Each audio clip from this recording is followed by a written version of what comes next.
Morning, Joe. Morning, lovely. How are you? I'm okay. Is it still morning? Oh, yeah, 11 o'clock. Yeah, it's morning.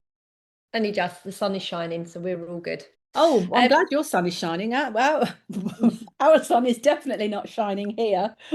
you're not having mine, so don't even ask. It's very nice to see you. We were both a bit AWOL last week, weren't we, with various different things. So, Yeah. yeah, hopefully you're good.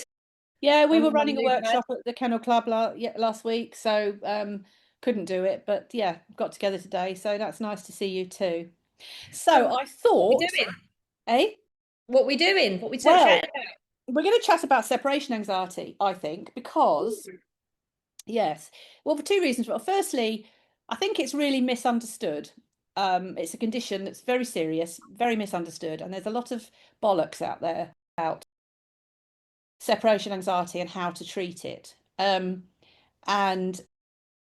the other thing I think will be really interesting today is that I suspect, I don't know because we've never talked about it, but I suspect our views won't align, which will be really interesting to pick our way through.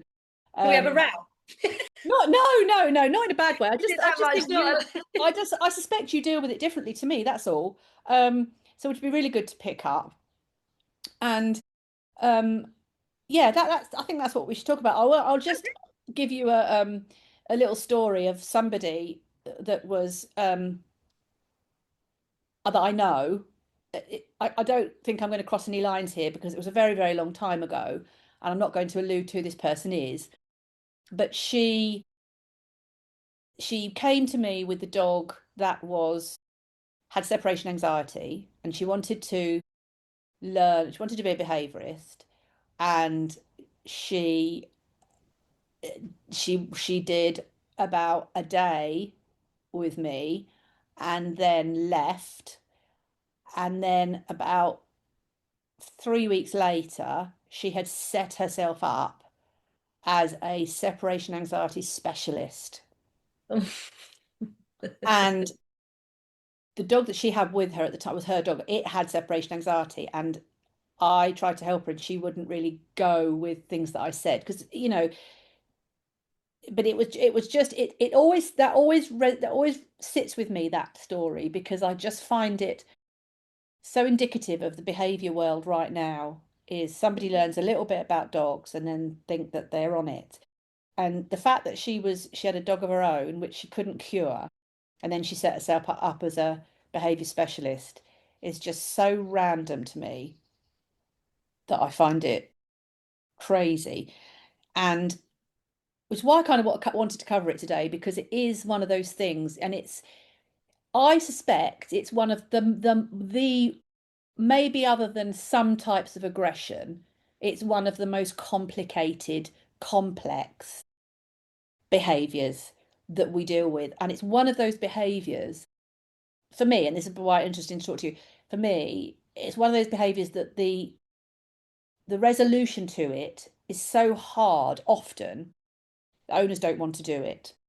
So you have this real conflict with the dog is really miserable. This is how we're going to change this. The owner doesn't want to do it because it's too hard, which I totally get. But yeah, I just thought we'd pick our way through that today. Sounds good. Yeah, I mean, I think, I guess, I don't know whether this is kind of jumping ahead a little bit, but I think for me, actual separation anxiety, of which there can be a genetic component to that, and I've never seen one. I had one that I was very suspicious of, but I know that there are certain genetic predispositions for it whereby a dog will not tolerate solitary time, full stop. But I think it's misdiagnosed mostly. And actually, I would say 9% of what is referred to me as separation anxiety, which I view as a dog being completely intolerant of solitary time, because that's the most severe form that you will read about on the internet, where it's all big drama and, the kind of dog cannot be left, not even for a second, while you're doing all these programs, which I don't do. I actually think it's mostly over attachment, poor communication, a dog not understanding how to deal with time alone and tolerance issues. And if you couple that with the fact that most dogs are anxious already, So before the owner even walks out the door, their adrenal system is dialed up, switched on, ready to go. Then you add in the fact that they've now lost their support mechanism. Separation anxiety is often a byproduct of other stuff. I had one dog that years back now that was a prolific dog aggression case in the park. Every time she walked him, he'd flatten something. And actually, what turned that dog around was changing the relationship with the owner and setting some solitary time tolerance up indoors, full stop. We did that in the consult, and literally, verbatim, the dog did not do that again. Never attacked another dog, which I found really actually quite shocking. Um, so yeah, so I do think there are big links with the dog's general brain chemistry state of mind, and that kind of overlay of it's got separation anxiety, it won't be on its own, is often a byproduct. I don't know. Do you agree? So my thoughts, yes, actually, I this is a big thing for me. I think there's two very separate conditions. I think we have separation anxiety, where, as you said, the dog cannot be on its own, can't tolerate being on its own. So owners go out for the pub or to do shopping. The dog chews, wheezes, poos, barks, is sick, whatever you want to, all of those things that come with that. And then you have over attachment to the owner. Yeah. And I think a lot of what I see isn't actually real separation anxiety. It's over attachment to the owner. Yeah. And it's it's finding out that it's getting that clarity, isn't it? And I think a lot of it is well, as you said, I mean, it's relationship based. A lot of it's just relationship based. Have had a dog. I've had lots and lots of separation anxiety in quotes cases, which have ended up being over attachment to owner, which is not difficult to fix because it really is just about putting Yeah. rules and Yeah. boundaries in place, Yeah. um, so that and changing the relationship so that the dog is not so attached, because it's unnatural when the dog, is sleeping in the bed and on the couch all the time. The dog is so attached to the owner. That's kind of unnatural. That's quite easy to fix. But when you have a real case of separation anxiety where the dog is actually cannot be left, I think I've had one in my years of behaviour. It was a dachshund. And that's far more complex because I think, I mean, a lot of that is goes on in the neural side of things, which you'll be able to explain. But for me, you know, you can't, if your dog cannot cope with being alone, you can't leave it alone because that just compounds the problem. And a lot of the reformation techniques that I hear are, go out for a minute, put your coat on, take your coat off, put your coat on, take your coat off, go out the door, close the door, go back in, go out the door, close, go back in. But ultimately, if you haven't fixed the problem within the home, you can't leave the house because that's not going to help. All that's going to do is compound. The problem Yeah. has to be fixed while you're in the home. Yeah. This is what makes it so difficult because if you've got a dog with real separation anxiety, real separation anxiety, you've got to do 3 or 4 weeks of work, maybe less, 2 or 3 weeks of work with the dog without leaving it on its own. It's got to learn to be on its own, but you can't be leaving it on its own. So then you've got the problem, if people go to work or whatever. It's just Mhm. it's just a really big issue because people then have to take time off. They have to take their, use their holiday or whatever. So, and that's kind of the way that I look at it, is that, you've got to teach the dog to be on its own while you're there, to be able to manage that, because you can't go out and leave it on its own because then you're just compounding that anxiety. I think so. How I would approach it is a kind of history building, foundational level approach. In that, uh, as we go through a plan, you get more information about the case. So, will the dog allow one owner to go out on its own? Like often, there'll be one party in a family that can't leave the house at all, even if the house is full. The dog is showing separation issues to that one individual. But that's over attachment, surely. Exactly. So yeah, That's the first component to the dog has the ability to cope in different guises, but actually with this particular individual we need to break this relationship down. So information is absolutely key. I think understanding the staged approach to, I don't know where you start, Vic, but I start with, can I get a dog to sit on a mat 1 meter away from the owner? Tick, lovely, we can do that. Will the dog go into the kitchen and tolerate a baby gate with the owner in there and the owner step in the other side of the baby gate? Tick. And I kind of work my way through to managing acute short-term stress along the way. So if the dog won't tolerate that gate setup, well, they need to. And actually, you mitigate the stress levels that you're causing by using your owner cleverly. So if they go into the kitchen with the dog's in there with them, but the minute they go the other side of the gate, the dog starts to get stressed. They stand there with their arms folded and they wait and they watch that stress response.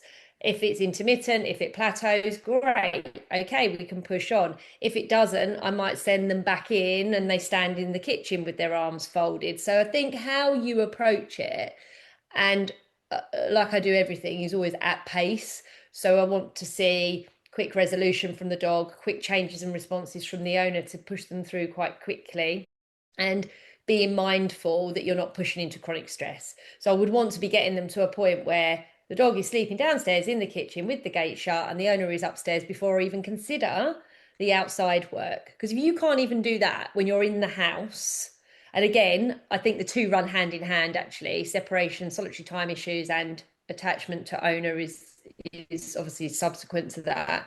Um, like you say, the attachment to the owner is very fast. You can do that very, very quickly. If there's genuine, I can't cope on my own, then within the realms of a plan, you're building on that the whole time. You're drip feeding in the owner, drip feeding out the owner so that they're a tool. I think what I find in most training now, it's still very engaging. Stand the other side of a door. If your dog doesn't bark, come in, give it a treat. You're working with massive resources in there and you're keeping that elastic band, that boomerang elastic band engaged, right? So where are you going to snap your band?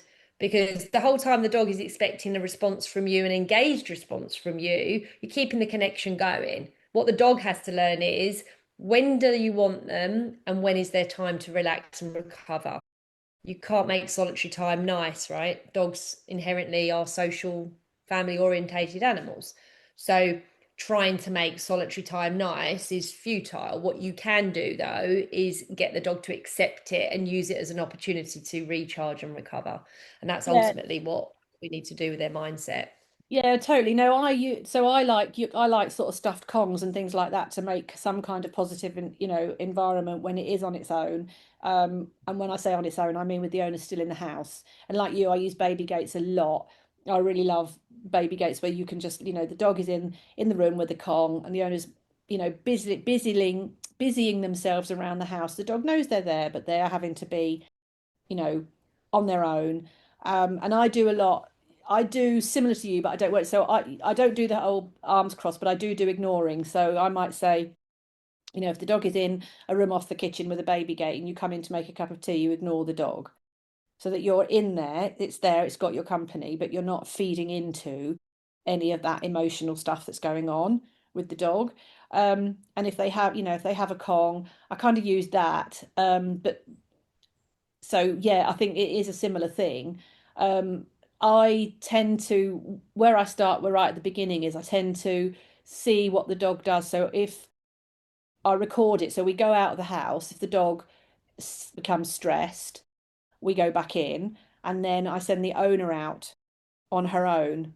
And then if the dog is stressed again, I know it's over attachment rather than separation because it's now stressed at the owner going out because I'm there, so it's not on its own.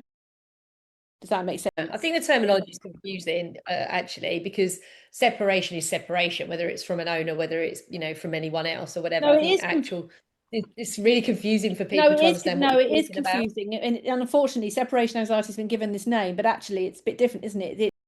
It's separation or over attachment to the owner, or it's the dog can't be on its own. It's solitary. Yeah. It's solid. That the problem is a solitary thing, not a And separate.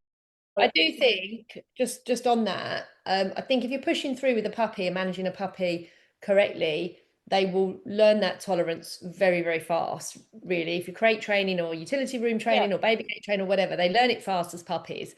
If they don't learn it, that's a real red flag, Well, that because to if it's me, coming, No, but It's a that for problem. me, that's where nearly always comes from. If the Yeah. puppy hasn't been, I mean, dogs are social animals, they're pack animals, they're not really designed to be on their own and spend time on their own, but they can be taught as puppies to spend time on their own. And I think Yeah. 9 times out of 10, this problem is created from the puppy not having alone time. In my puppy programs, alone time is critical. There has to Hmm. be alone time. Not I don't, stiff the puppy in the crate, go out, but it's in its crate with a Kong and I'm around the house. So it's not following me Absolutely. around, it's not with me, it's not with my other dogs. So, it's I think that is for me, it nearly always comes from, other than a trauma, it always comes from the puppy hasn't been conditioned to spend time alone. Yeah, agree. So I think the whole kind of staged approach thing to actually teaching them what it's like to live as a pet dog is probably one of the most important things that you'll do with any dog that comes into your home. So including rescue adult dogs, you're setting the bar. You have the first 6 to 8 weeks to kind of establish what your home and your routine looks like and what's going to work with your lifestyle. When is the dog with you and when is the dog not? If I could pinpoint one thing that I feel is the downfall for separation anxiety and over attachment, it's the tipping of the bar so that the dog leads every interaction and the human leads very little. So from an attention perspective, does your dog come to you? Does your dog choose to get on the sofa? Does your dog follow you around the house all day? Can you just tell your dog to go away and they go away and they lay on their bed? So that when you call them, they'll come, or do they ignore you? I try and explain it a bit like a seesaw. And if it's all loaded in the dog's favor, you're going to create inconsistencies and breakdowns in communication that have big, impactful moments on the dog. So, actually setting the bar that if you want to go and come as you please, or come and go as you please, you need to show your dog that that's what you're going to do. And if the dog is the one coming and going as they please, there's no way on earth they're going to tolerate any kind of boundary. So I kind of start there really with let's get everything on your terms because let's face it, the dog is living with the human. We've created this. It's not the human living with the dog. If you want it that way round, you're going to get dog behavior come through to the surface, which is all the stuff that no human actually wants. Like dogs are great, right? Until they behave like dogs and then nobody likes them. They True. pee on stuff and they sniff stuff and they jump on everything and they bite stuff and they shout and scream at each other if they don't like it. And, they're aggressive if they want something and you're not having it. That's just normal dog behavior. But we see it at really extreme panic levels because it's mostly fueled by anxiety. And separation stuff is just the same. If you teach your dog it is okay to hang out with you on their terms, then you haven't got a hope in hell's chance of doing anything on your terms. And Yeah, that's 100%. kind of what I teach there, rather than looking at it as, most separation anxiety treatment programs are focused on desensitization and that element of learning, not actually the core foundations for stabilizing the dog's routine, structure, setting some guidance, the ability to support your dog. They're just not that. They're all about, oh, he didn't bark today. How many clients have you seen, Vic, that you go out to and they're standing there? And I had one lady do this for 18 months, 2 years, where she would go out of her, spend every evening after work, standing outside her front door with a thing of treats, the dog the other side of the front door, already epic failure. Why is it sitting there watching you come and go? Doesn't bark, goes in, gives it a treat. Does bark, ignores it, starts the routine again. What? I literally Completely was counter. I mean, how is this? None of this is logical. No, It no. doesn't work. And what happens is an owner will get blamed. So they're told to do this stuff, and then they get told they've done it incorrectly. When actually, if you are out there doing that, doing desensitization work and looking at your watch and saying, he did 30 seconds today, yesterday he did 3 minutes, which was great, forget it, stop it. It is not working. It will send you mad, and you're actually reinforcing the problem with your dog because you're staying engaged, engaged, engaged, engaged. Teach your dog to disengage, then worry about the next bit, which will come the following day. I mean, you can turn them around really fast once you flip the Yeah, bar. I totally. This is exactly what we do. Actually, we just call it something different. But yes, we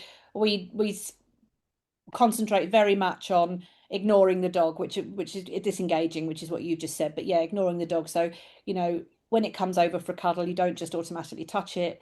You ignore it till it goes away, and then if you want to have a cuddle, you can call it over and Yeah, give it a cuddle. But it has to be on your terms. And the same with, the couch and the bedroom. I work about getting exactly. the dog. It's all of that. It's all about the relationship with the owner and the dog. And then, once you've got that right, then you can start to condition the dog to being on its own with something nice, but you have to get the dog can't have everything from the owner that it wants. Otherwise, that next step of deconditioning isn't going to work. And So the yeah, kind of the desensitization bit just kind of happens organically, right? Because you're getting ready to go out, or someone's leaving the house, the keys are rattling, but you've done the work with the dog, so the dog stays in the crate. Then you might run out to the car and you've put your shoes on, and then sometimes you don't put your shoes on. And I break down.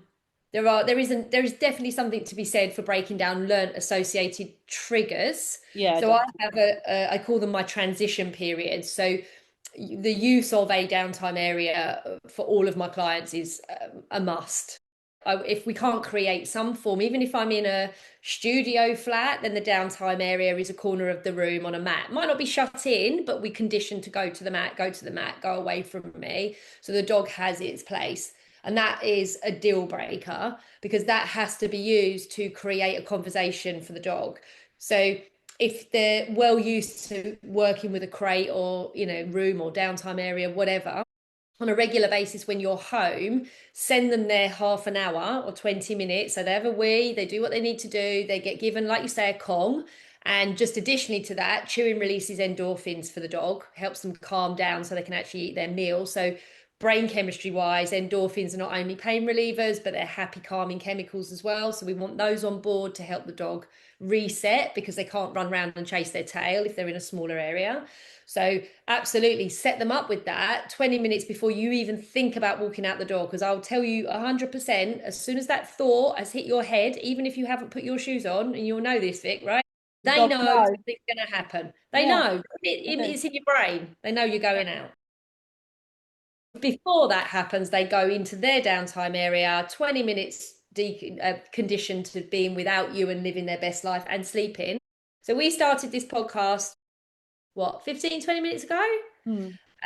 So Sprout's next to me, little pup star, in his crate, and it's taken 15 minutes for him he's been busying himself with what I gave him. He's played around a little bit, learning to be on his own, and he's just crashed out now. Yeah, So that 15, 20 minute window yeah. of them learning how to decompress from a busy morning, he's had a busy morning today, but learning that as an 11-week-old puppy is the foundations for what is going to make him a happy, healthy, I hope, supported adult dog later, that Yeah. you can do that stuff. I'm distracted now. It's not on my terms.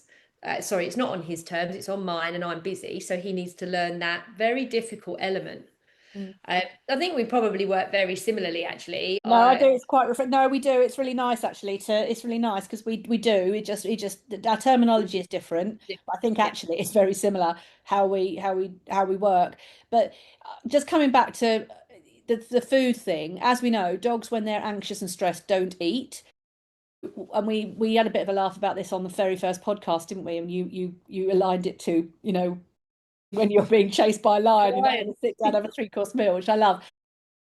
But so again, people were thinking, well, I can't give my dog a Kong because he's too stressed to eat it. Well, that's right, because we haven't done the bit before. We haven't done the Yes. relationship bit first. So Yeah. we need to get the dog to the point where we can give him a Kong. Because I think a lot of people will start to go through, well, he doesn't eat a Kong. Okay, let's look at the food. I mean, there is mileage in looking at what you're putting in the Kong, of course. But there needs to be that breakdown, if you like, of relationship between the dog and the owner before you can expect it to start to eat the food and become desensitized, which is another reason why opening the door and throwing a treat in doesn't work, because you're feeding the owner's feeding the dog while the owner is in the dog's sight. So the dog isn't anxious and stressed because the owner's there. It's anxious and stressed when the owner isn't there, so it doesn't get the food. And then when it isn't anxious and stressed, it eats the food. So it's all wrong. It doesn't work. I don't know. It's just all I think wrong. the skill involved in knowing when the optimum time is to be able to deliver any kind of reinforcer is really high, and I don't think most people understand it. And from that you've just said there is a classic example, because actually, because dogs learn by association, a dog might well be stressed because you're standing at the front door, and what the dog has learned is you go through that front door and you don't come back, and they Yeah. don't go with you. And their expectation was they were going to go on a walk, or they were going to come with you, or you were going to stay in the house with them. So when you don't meet the dog's expectations, even if you haven't actually left, the bit before where you haven't met the expectations triggers the stress. So what you're now doing is essentially feeding and reinforcing with your food a chemically unbalanced frame of mind. You are therefore reinforcing the contact and the engagement. So it's not really about you're reinforcing the behavior and telling the dog, yes, this is what I want you to do, is sit here behind the door pining for me. But actually the unbalanced frame of mind is being overwhelmed almost in that constant connection with you, but you're going to slam a door in their face, and they know that. So it's such a complex thing it's almost too complex to, like you said at the start, to explain fully what's going on. But I think you can very easily bring it back to basics by saying, if you cannot walk away from your dog when it is sat on a bed without it following you, you haven't got the right balance in your relationship for the dog to be genuinely able to cope and be confident you are going to return if you shut them away. It starts there. Like if I was to put one of my dogs on a bed, show them the flat palm of my hand and walk out, they'd stay there. Yeah. Because I've said, this time is not for you, this is for me. That's what you need. Now, as a puppy, they need to learn it from a crate. If you've got a dog that is learning it, you need a solid boundary and never a shut door. Shut doors create isolation and create more stress. So having baby gates are just my dream tool. Like No, they literally, are. I don't even go out Same. now without having the ability to create that fluid downtime area. And it will be the difference between me being able to quickly change the habits of a dog within a couple of days, as opposed to navigating around someone's difficult environment for a couple of weeks. Yeah. It's a game changer, really. I know. One of my favourites, apart from the bed command, which I love, I tend to use in, I think, probably 99.9% of my consultations, um, is sending the dog out of the room on command and not closing the door. So the dog Yeah, has to learn it can't come in until it's invited. The door's open, it can see them, it can see the owners, and you only have to do it ten minutes a night, yeah, every night, 10 minutes a night when you're watching TV, send the dog out. It's really easy to teach. It's massively effective. And for some reason, and it doesn't, I can't explain it because I don't understand what's going on in the brain, but it causes that, it has a really fabulous calming down result. well, you're Dogs putting that are anxious, you send them out the room. You've taught them. It doesn't happen in overnight. You've taught them. It's a training technique, and this is where, and we don't. I'm not going to spill over to this, but this is where training is so important. We run our behaviour courses, and we say, well, you need to be a dog trainer before you can be a behaviourist, and some people don't agree with that. Training is incredibly important because we need to train the dog to go on the bed. We need to train the dog to go out of the room. But once you've done that and the dog goes out of the room and stays there till it's invited back in, that simple command has a massive relaxing, and you'll be able to explain why, has a massive relaxing, um, whatever the word is, whatever the word, effect. on that dog. The dogs relax. Honestly, the dogs that I've seen, like you can have hyperactive dogs that after 10 minutes of training that will go out and just lie down or go into another room or just chill out. And the owners generally stand there with their mouth open. It's such a great, I love it. I love that command. And again, I would use a baby gate for, for longevity, but the actual training and the outcome of the dog going out the door and not coming back, there's that non-barrier. Do not Yeah, isolate the dog.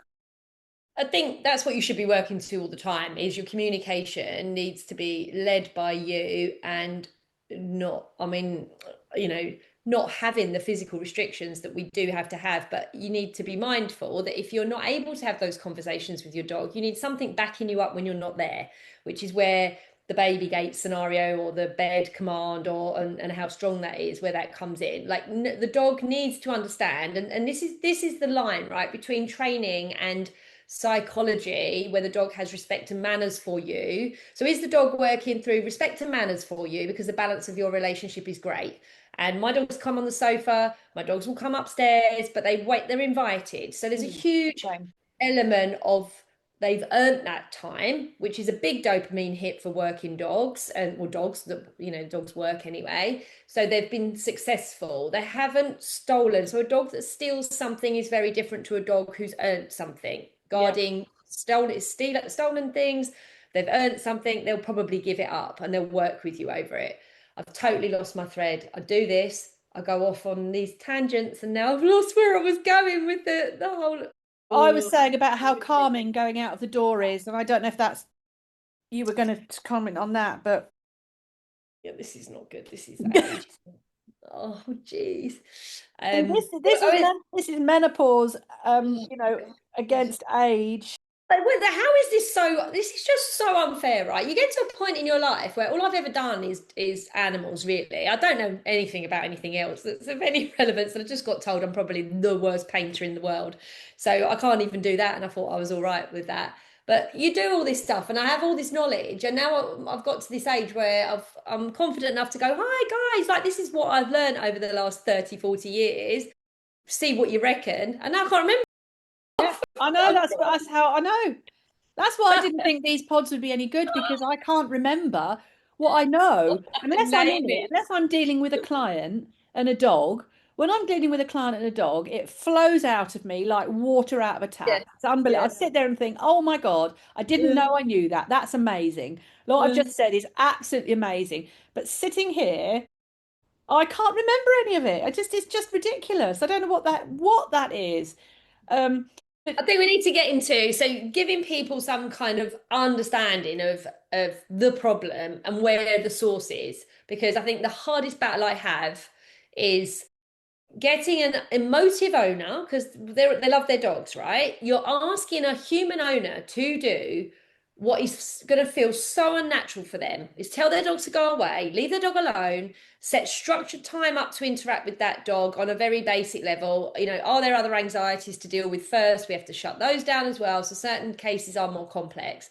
But ultimately, there is a structured approach to starting with organizing your relationship around productive interaction around resources on your terms, creating that safe zone for your dog and ensuring your dog is just, comes back from a walk, goes straight in there for 20 minutes to dry off or chill out with something to chew while you do your hoovering or take your coat off or set up for your day. Every day, 3 times a day, walk the dog. This is what I'm doing with the puppy now. So every time he comes and hangs out with me and does anything, we do a 15-minute reset in the crate, chill your boots. Then he'll go out into the garden. We'll do some toilet training and stuff. That's been amazing. And he comes in and then he's in with the boys in the utility area being a dog. So they're developing their relationship without me. And then that's enough for him. So he's not going to get too comfy in there because I want him to learn to be by himself. So then he yeah. comes back in and he goes in the crate.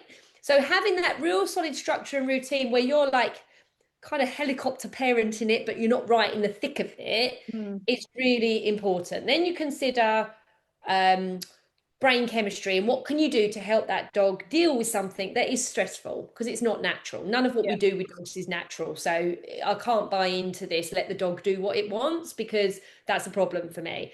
We teach them how to cope with us, and we're unpredictable, we're inconsistent, and most households are now chaotic for the most part. So then they need to come in and we deal with their brain chemistry. That comes to your chewing. So now we give them something to chew. We sit by the crate so that we're not doing detachment stuff, teach them crate tolerance, and they're starting to find ways without developing OCD behaviors where they can find happy dopamine, endorphin, calming chemicals. So they find their happy place and they do it themselves without you, but with your superficial support.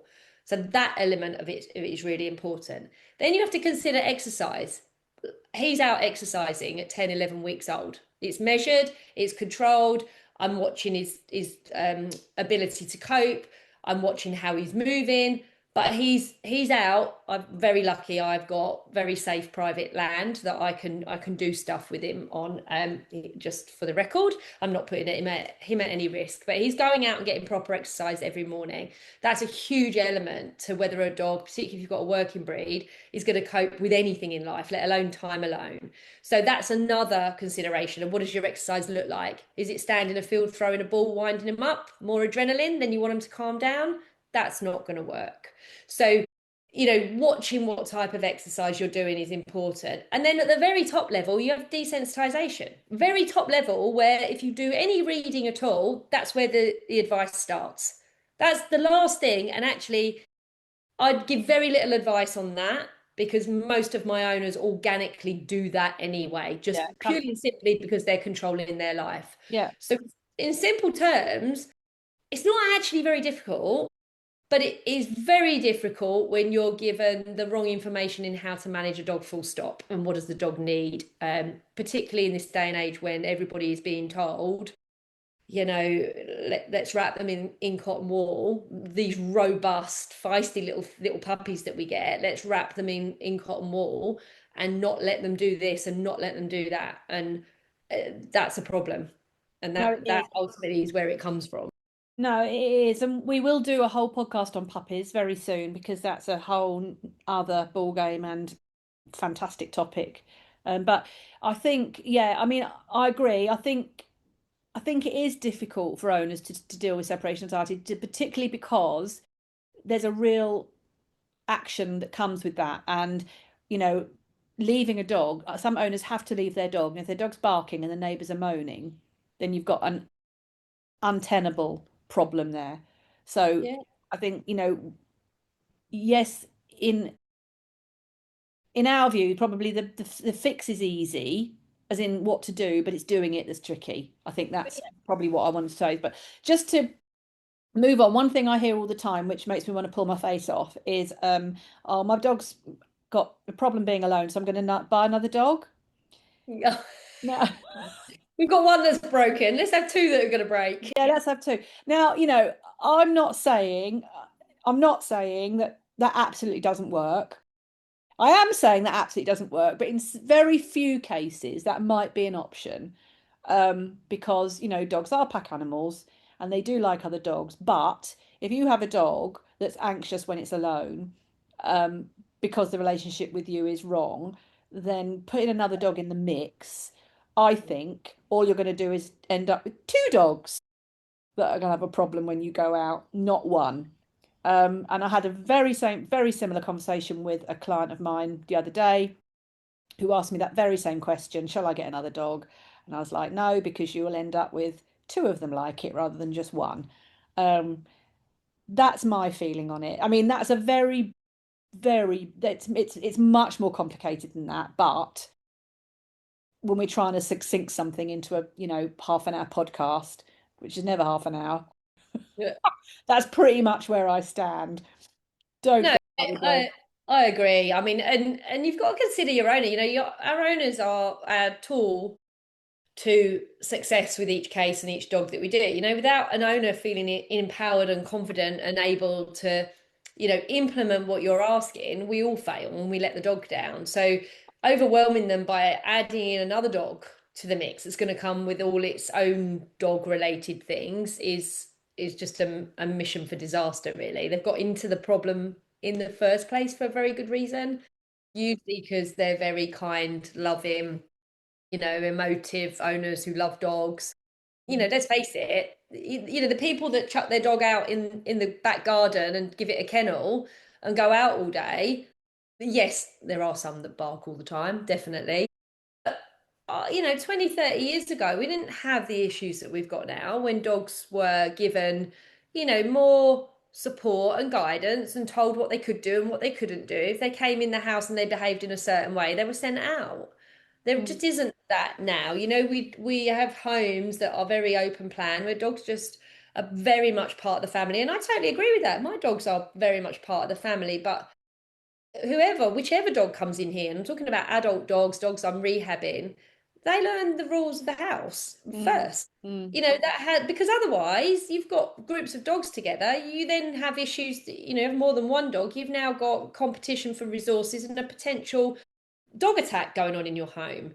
So the reality, there's very different scenarios for a single dog home as opposed to um, dogs where there's two or more, and navigating the dynamics around that. The human has to be on top. It's very rare now, and in fact, I would argue that mostly that's frowned upon. I find it really difficult to instill rules and boundaries in my general day-to-day life around everybody I deal with wherever I go with all the dogs, because dogs are loved so much. mm, Everybody just bypasses you and loves the dogs, and they don't get a time to adapt and recover to a new face coming around the corner or a stranger that's going to come up and pat them on the head.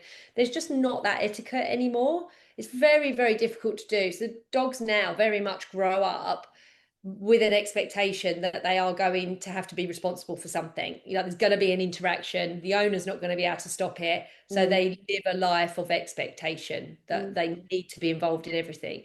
And mm. again, what does that do if you have a dog that struggles to be on its own? Its expectation is it's never going to be on its own, because every time there's a human in the vicinity, the human has to be there, and they're supporting the dog. So it's a matter of, like you do with your children, you prepare them for life, and you prepare them for life in your home. Even if they're an adult, you get 8 weeks to prepare them for the life in your home, and for them to leave whatever trauma behind they've had, and now live in the moment with you in a safe, secure environment. And this, guys, is what it looks like. This, Mr. New Doggo, this is what my home looks like. But people are just not given that advice now, are they? No, It Put no, food bowls down in your bedroom to make the dog feel comfortable around your home. What? Oh, yeah, and now it's guarding the bed. no. There's no pre-dog ownership um information out there that's any good. Well, No, there is, but it's just rubbish and terrible, and no, tells owners to do anything. exactly. And there's no enforced, you don't have to do this little exam before you have a dog. But actually, if you did have to do that, there'd be a lot more happier dogs out there because, people would be But doing things correctly. no, Um, nobody could set that exam, Vic, because none of the people that would be in a position to set it would be able to agree on what information that was. We're up against the wall with everything we try and do, because there's so much conflict in our industry with what's right for the dog, and you can't do that for a dog, and you can't do this. Like the logical, sensible pathway to what the dog is has just been lost along the way now. It it, it's it makes me very sad, really. really sad. It's really sad. There is, I mean, I'm very pleased to be part of it. But there is an initiative that's just hitting out now called Advanced Dog Ownership Initiative, which is a little bit like, well, it's basically it's a little bit like the Kennel Club stuff, but it's not. But ADOI, ADOI. But anybody listening, it's worth going onto the website and just having a look at that, because we're really hoping that that will become. I don't know about enforced, but certainly become something big. What people will want to do. People with new dogs or dog owners will want to do, to ensure that they are doing the best for their dog. So that is something to have a look at. ADOI, ADOI. Yeah, so that's just starting now, which would be really cool. Like I said, our podcasts never cover every single thing because we could be on here for 5 hours. But hopefully, like I've said a million times, it just makes people ask questions. I Um, think it's really important to take away that, kind of what I alluded to at the start, really, that if you have a dog who won't tolerate time alone, your dog has anxiety, full stop. yeah. And your dog will be delivering signs of anxiety in your presence, in your home, when your guests arrive and when they depart. And anxiety can be delivered through appeasement behaviors, excitable behaviors, I'm happy to see you, as well as fear and aggression, as well as just being generally very busy and bringing everybody toys for the first hour and a half that guests are in your home, and then barking, etc. And there will be other areas with dogs with that doing those behaviors where they are problematic. And actually, onto a bigger scale, again, as I said earlier, dogs that are going out attacking dogs outside, or being disruptive outside, or pulling on the lead, or not coming back on recall, it will all come back to the house. It does every time for me. I start in the house for that Yeah, me reason. too. So we need to be mindful that we have the worst dog attack rates in this country that we've ever had now. No, no. And the reason for that is coming from the core stability and foundational work that is not being done. Yeah. Um, and I'm not going to say too much about it now, but I am involved with somebody who is really trying to get this dog attack situation on the radar of the government in a different way. And I know many people are doing that Mm. because it's bad. It is And bad.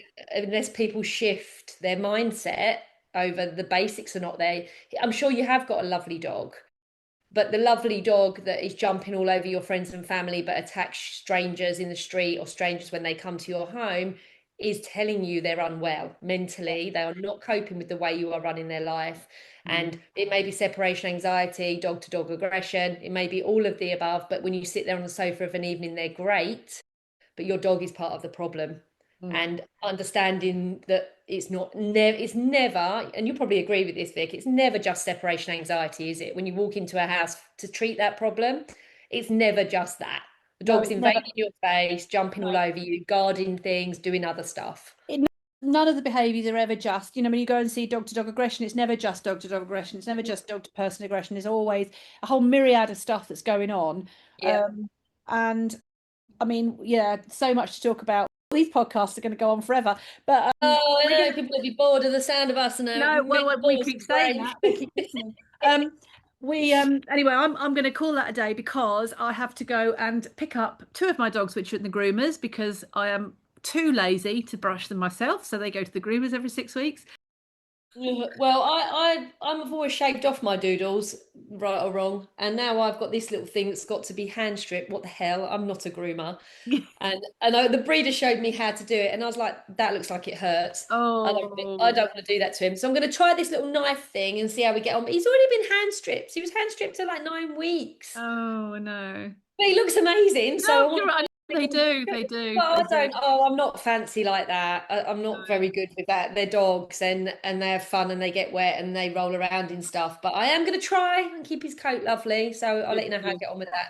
Yeah, I well, might I be can't. I mean, I groomer. can't. Yeah, no, I go for groomer. Two lovely groomers. Right, Well, my dear. thanks. Thank you for that. That was great.